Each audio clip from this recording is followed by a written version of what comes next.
Mucha atención a esta hora de la mañana. Nos acompaña ya el legislador, nos acompaña desde la capital de la República. Pienso que estará listo para los plenos de la Asamblea Nacional. El abogado Juan Gonzaga, legislador por Sucumbíos del Movimiento Acuerdo Ciudadano. Qué gusto saludarlo. Muy buenos días. Bienvenido a Radio Morena.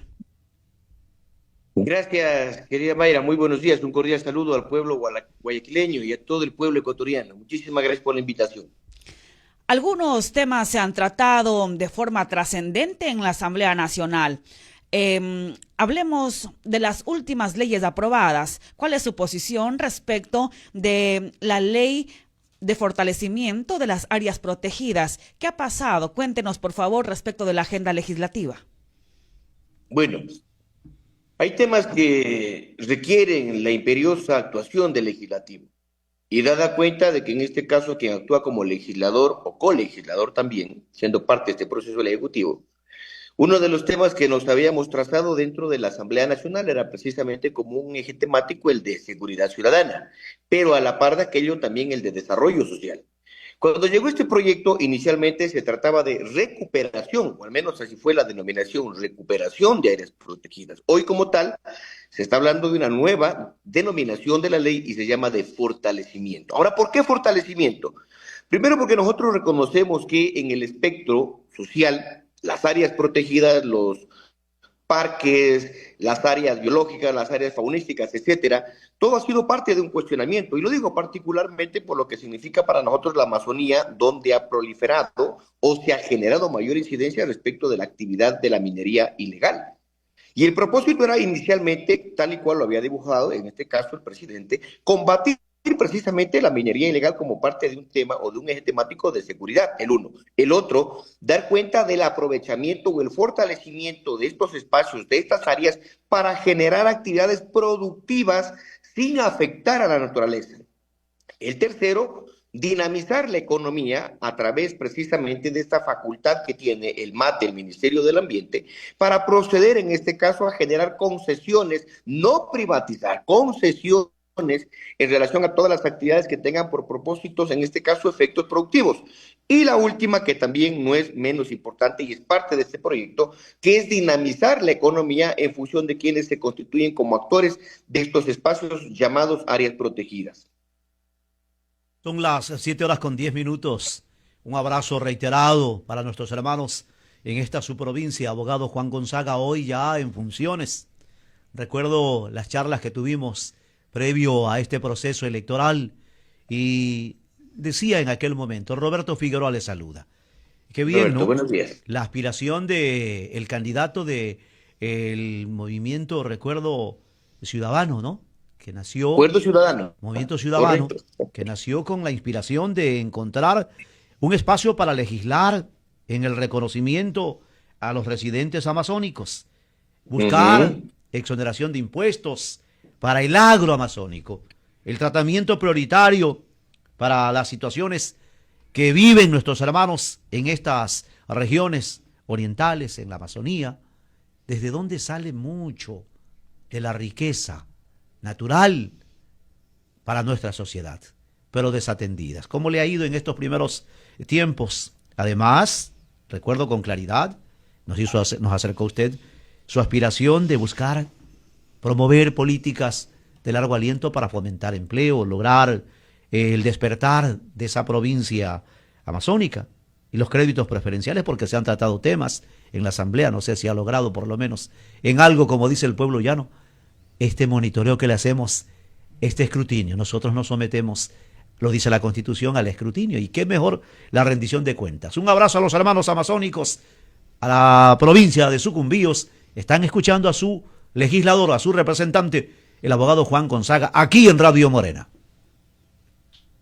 Gracias, querido Roberto. Sí, yo recuerdo clarísimo la entrevista, inclusive estuvo Luchito Almeida. Me pareció un tema recontra que, o sea, hay un efecto generador cuando tú hablas de la autenticidad de tu pueblo, en este caso de Sucumbíos, concretamente de la región amazónica. Nosotros tenemos una ley o un estatuto jurídico que se determina la ley para el desarrollo de la circunscripción territorial amazónica. Entonces, ley de la Amazonía. En este proyecto de ley del que se me ha preguntado por parte de Mayra, nosotros creíamos que es indispensable que al hablar de áreas protegidas, en donde buena parte de estas áreas protegidas efectivamente están ubicadas en la Amazonía, y es de la Amazonía donde, respetando la incidencia de la minería ilegal, donde también ha generado una serie de conflictos. Y cuando se estaba trabajando en la construcción de la ley, en el primer debate, claro, había posiciones de las cuales nosotros no compartíamos. Una de ellas, por decirte, cuando se hablaba de que se iba a instituir una empresa pública para que sea la encargada, la que tenga las potestades en el ámbito de todo el proceso de lo que es la gerenciación de las áreas protegidas, y nosotros decimos que no, eso no suena a que el Estado no esté en capacidad, y el Estado sí está en capacidad. Eso se logró precisamente derogar, y la comisión recogió aquella observación, y ahora es el MAE. La segunda observación que se hizo tenía que ver precisamente porque en las excepciones de esta ley dice que están exceptos Galápagos, están exceptos los pueblos y nacionalidades, aquellos que se autodeterminan como no contactados, los Taigari, los Taromenane, aquellas comunidades que, de acuerdo a su costumbre, mantienen en este caso la identidad cultural, y aquellas donde se generan las cuencas hídricas. Entonces, ¿qué dijimos nosotros? Como amazónicos no tengo problema en apoyar el proyecto de la ley, pero es indispensable que se respete dos cuestiones y que fueron tomadas en cuenta por parte de la comisión. La primera, que aparte de estas excepciones en el ámbito de la aplicación de la ley, no sea únicamente Galápagos, sino que dentro del articulado, dentro de la normativa, se haga incluir que los derechos que ya tienen preestablecidos o declarados en la parte dogmática de esta ley, que es la ley de la Amazonía, se deben respetar. Y sí, está en el artículo 7, y también, dicho sea, está en una de las disposiciones generales.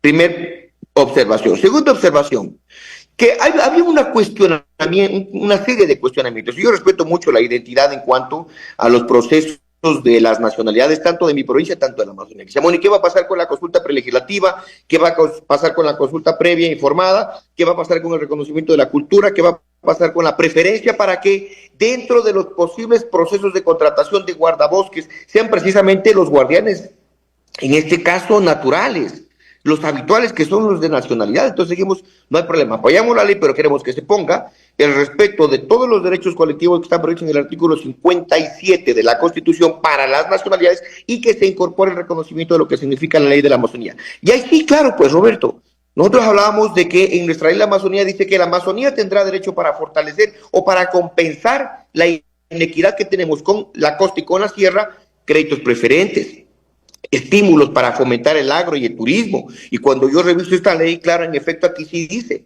que también se habla del tema de estímulos crediticios, que será la Junta Monetaria quien debe determinar las normas para dar cuenta de la conformación de las economías mixtas, de las economías popular y solidaria, de las economías comunitarias, etcétera. Y claro, recoge y genera coincidencia esta ley de fortalecimiento de áreas protegidas con la ley de la Amazonía. Entonces, claro, yo creo que es indispensable que en esta conexidad, porque las dos tienen el mismo rango de ser leyes orgánicas, en este caso prevalece la nuestra, y que es a partir de esta nueva determinación normativa donde nosotros podemos exigir el cumplimiento de nuestros derechos como amazónicos. Tanto a nivel de Corte Constitucional, dictamen favorable respecto al tema, sentencia sobre territorio y consulta previa. La Corte Constitucional en materia de derechos humanos, el organismo, la Corte Interamericana de Derechos Humanos, ha dado el reconocimiento. Y no sé por qué, en realidad, cada vez que hay este tipo de tratativas, vuelve, como dice el pueblo llano, vuelve la novia, pero con otro bitoque, con otro vestido, queriendo imponer cosas o poner cosas en cuerpos de normas que van a ser, lamentablemente, pérdida de tiempo y espacio y dinero y recursos, y van a ralentizar y siguen postrando las aspiraciones de una verdadera iniciativa legislativa, del legislativo o de donde venga, si se observan este tipo de aspectos. Corte Interamericana de Derechos Humanos acaba hace poco de reconocer el tema de los pueblos no contactados que usted señala.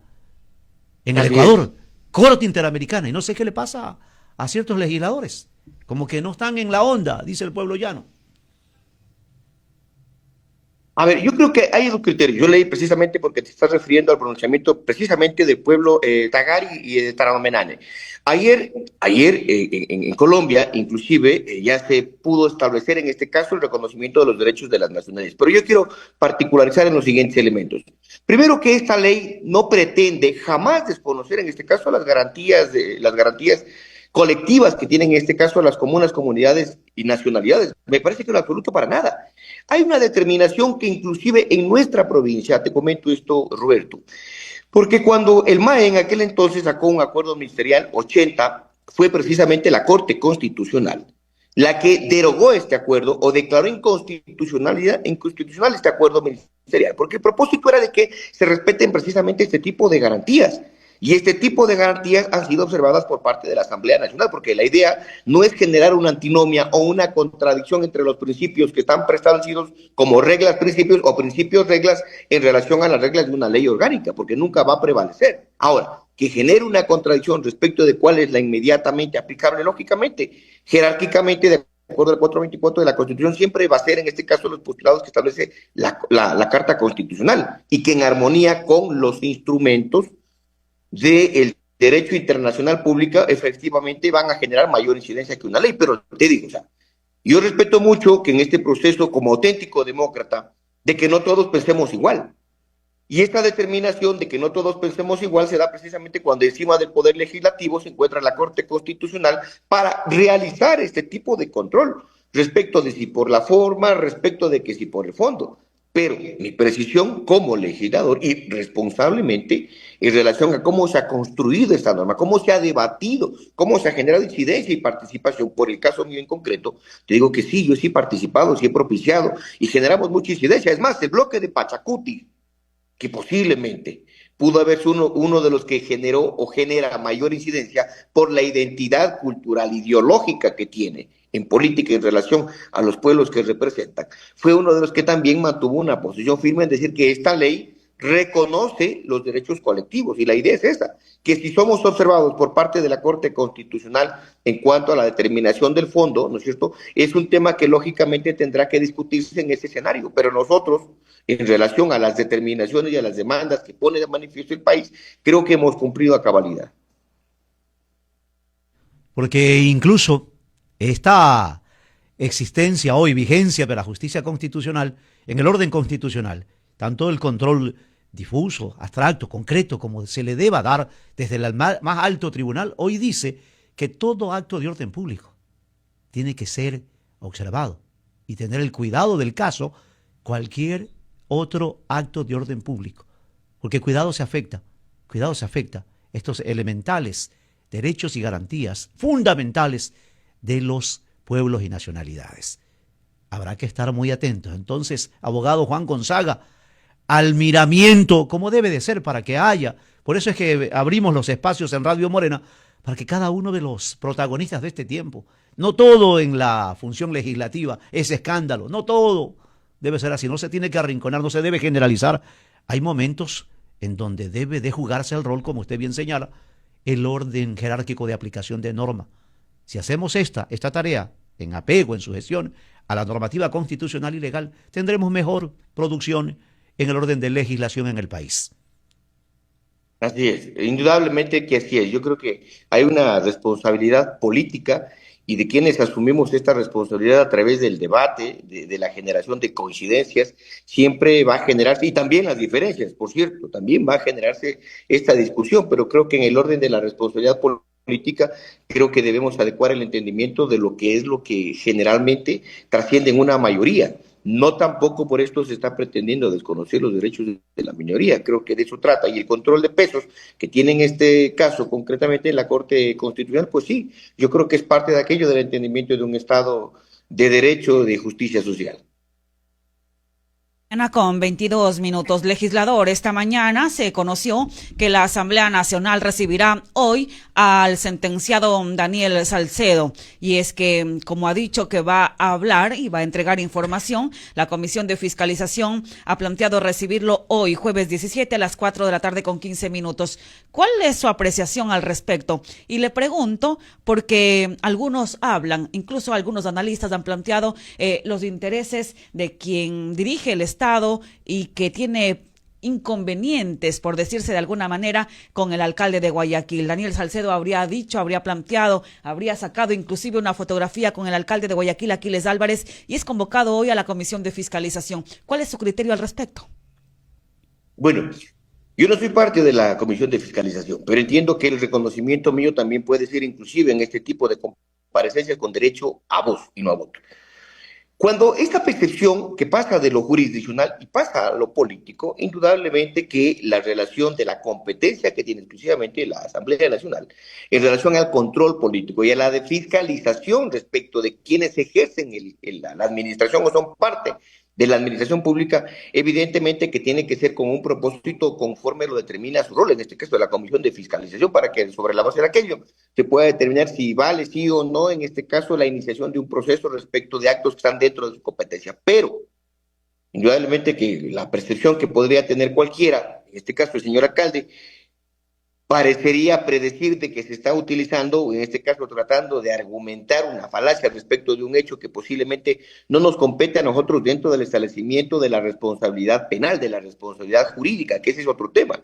Lo que debe desarrollarse en la Asamblea, o la información que tiene que estar constreñida o relacionada, tiene que ser en función exclusivamente de lo que significa el control político, porque el otro es un tema que tiene que desarrollarse allá en la instancia jurisdiccional y no acá en la instancia política. Entonces, lo que diga, en este caso, el señor Salcedo, o lo que tenga que pronunciar su abogado, en este caso, en relación a todo lo que tenga que indicar en su comparecencia, será motivo de un análisis dentro de la misma comisión. Y los miembros de la comisión, lógicamente, con base en la información que se puede extender, deberán determinar las directrices que correspondan, ya sea a través del control político en la misma Asamblea Nacional, o ya sea, en este caso, direccionando a las autoridades que sean las pertinentes y las competentes para resolver los hechos que posiblemente pueda indicar y que puedan constituir o ameritar la intervención de la administración.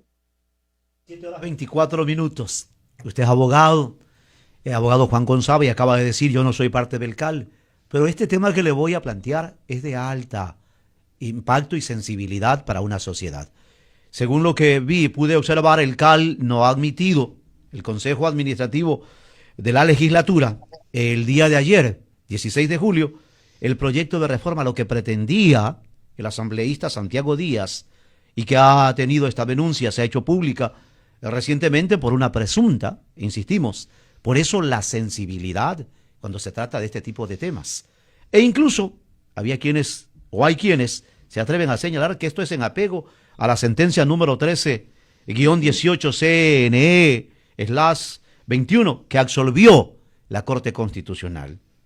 En concreto, esta sentencia, que es una herramienta que activó la Corte para no llegar a la declaratoria de inconstitucionalidad del artículo 175, numeral 5, una condicionada constitucionalidad aditiva, que es una herramienta de la Corte, arregla, corrige, aumenta, pone lo que quizá en su momento de pronto no observó, no preveyó el legislador.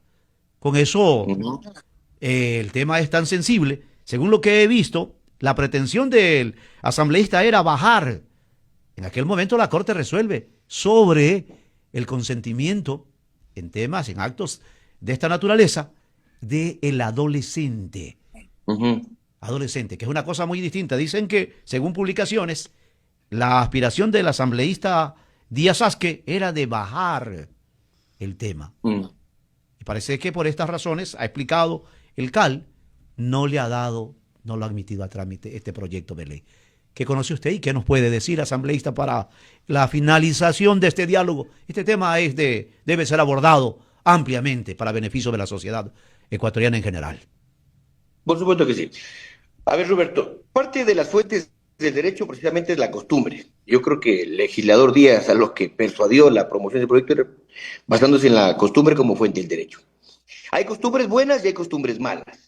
Dentro del catálogo de delitos sexuales usted va a encontrar el estupro, el acoso, el abuso y la violación. El estupro, lógicamente entendido, de aquellos que tienen relación de consentimiento desde los 14 hasta los 18 y se puede iniciar una acción privada, no una acción pública.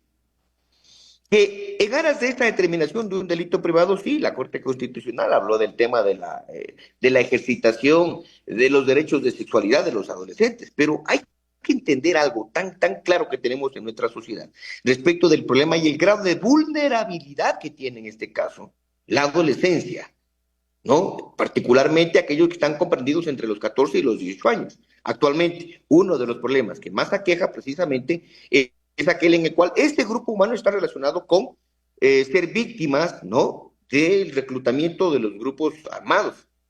Y cuando hablas del tema concretamente de este mismo grupo, y posiblemente ya no vas a hablar de hombres, vas a hablar de mujeres y hombres, vas a entender así. Pero una propuesta de esta naturaleza sería desencadenar no solo desde la moral, porque la moral también forma parte de la conformación y la estructuración de las reglas. Entonces tienes la costumbre y tienes la moral. Pensar en aquello, pensar en despenalizar una conducta, porque la adolescente o el adolescente consiente mantener una relación con otra persona, toma nota de que los criterios de la Corte Constitucional en su sentencia hablaban precisamente de esa promoción al momento que equipara la relación de la edad entre personas de la misma edad. Pero tú no puedes hablar de esa concesión respecto a alguien que tiene 40, 50 años, cuando promueve mantener una relación con una persona, con un adolescente de 14 años. ¿Tú te imaginas aquello en la dimensión social que tendríamos en el pueblo ecuatoriano?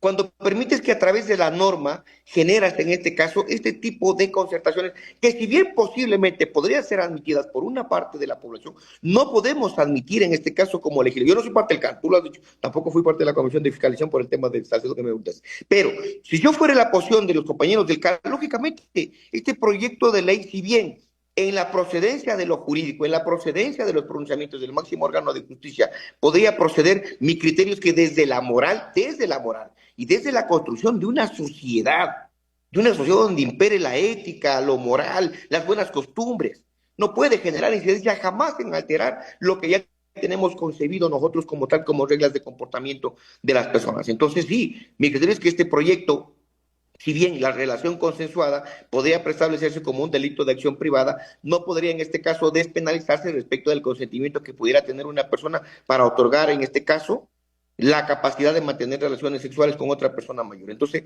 yo sí también comparto el criterio, pese a que no soy parte de esa comisión, comparto el criterio en que la naturaleza propia de una pretendida reforma, en este caso a las reglas sobre las cuales se establece el cometimiento de este delito, diría que no, porque eso es alterar el orden social. Creo que bajo esta premisa, no sería dable de que nosotros, en función del respeto que debemos para este grupo vulnerable, ¿no?, tengamos que dar cuenta a una especie entre libertad y libertinaje, entre sujeto de derecho y entre titulares como tal, no objetos de protección. Me parece que no. Siempre tiene que prevalecerse en este caso las determinaciones del interés superior que debemos mantener sobre la protección de estos grupos humanos.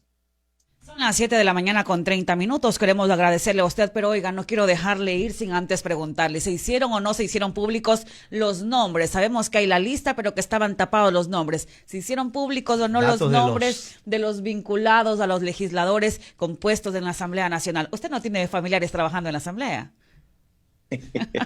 No, Mayra, de los que conozco, los nombres de los 40 desvinculados, porque bueno, posiblemente los vinculados era parte de un proceso inicial. De los desvinculados entiendo que no. Y la idea fundamental es en todo caso no generar una especie de estigma social. Entiendo que la percepción es ella, por eso no se había dado cuenta de esto. Pero si en el escenario no únicamente administrativo y requiere en este caso posiblemente la participación de otro escenario que no sea el administrativo y que pudiera ser penal, lógicamente los nombres tendrían que hacerse evidentes. Pues digo, en un estricto cumplimiento de la garantía de reserva de intimidad o de la persona que pudo haber infringido. Ahora, el tema de la determinación de cuál es el grado en que se infringió por acción o omisión es un tema que, como digo, ya le corresponderá en este caso al mismo CAL, a los órganos de administración de la Asamblea, determinar si procede o no procede otro tipo de instancia. Pero no se ha hecho público. De lo que yo conozco, no se ha hecho público. Se hace un alboroto, pero no se dan los nombres. Pero hay un aspecto esencial. Si bien es cierto, vea, este tema tiene que ver y recomendamos siempre a los ciudadanos. Den lectura al artículo 66 de la Constitución de la República, la actual, la vigente. Si bien es cierto, hay que proteger, pero aquí hay un escándalo de por medio. Aquí hay una inobservancia de la propia Constitución en el caso de que alguien haya incurrido en un acto de nepotismo o de otra cualquier naturaleza que tipifica también, que recoge tráfico no solamente de influencias, la norma constitucional, también la ley pertinente. Pero bien, abogado Juan Gonzaga, insisto, ojalá y que desde la función legislativa también haya espacio para los temas que tratan, que sé y sabemos que es una labor gravísima encomendada por el mandante a cada uno de los 151 legisladores. Éxito en sus funciones y siempre a la orden aquí en Radio Morena.